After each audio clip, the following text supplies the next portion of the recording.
In October, as part of the WikiLeaks story, we learned that John Podesta had ties to a solar company that was backed by Russian state funds. And then, when he joined the Obama White House in 2014, he divested himself of those funds, around $140,000 or so, to his family. But he went to great lengths to hide all of that on his federal disclosure forms.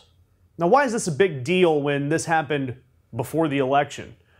Well, Podesta appeared on BBC's Newsnight last week, and he was still blaming Russia for the DNC's failings last November.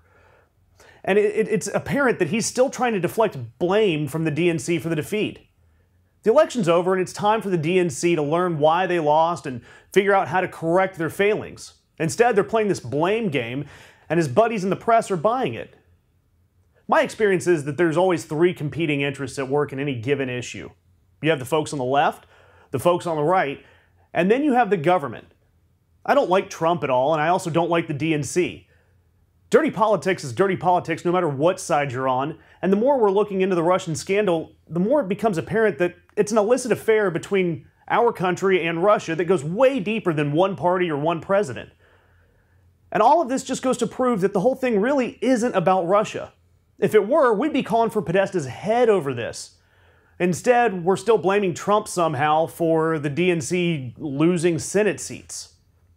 But just because the election's over doesn't mean Podesta's innocent in any way. But what we need to do, instead of focusing on all this Russia stuff, we need to figure out how the DNC is going to overcome Trump in 2018. If you're a Democrat and Trump sucks or Russia did it as your platform, then you're going to see the GOP take even more seats in 2018. Yes, Trump does suck, and Russia is really, really shady. But there is a reason that there are polls showing the DNC as less trustworthy than Mr. Alternative Facts himself, Donald Trump. The fact remains, this Russia thing, it's a whole smokescreen. We've got to move beyond that. Sure, we got to do an investigation, but we've got to move beyond this blame game and thinking that's the only way the DNC lost in November.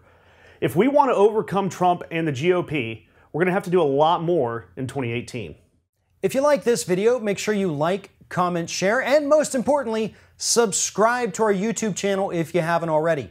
If you've done all those things, please check out all the videos below. Stay up to date with everything we do here at Ring of Fire.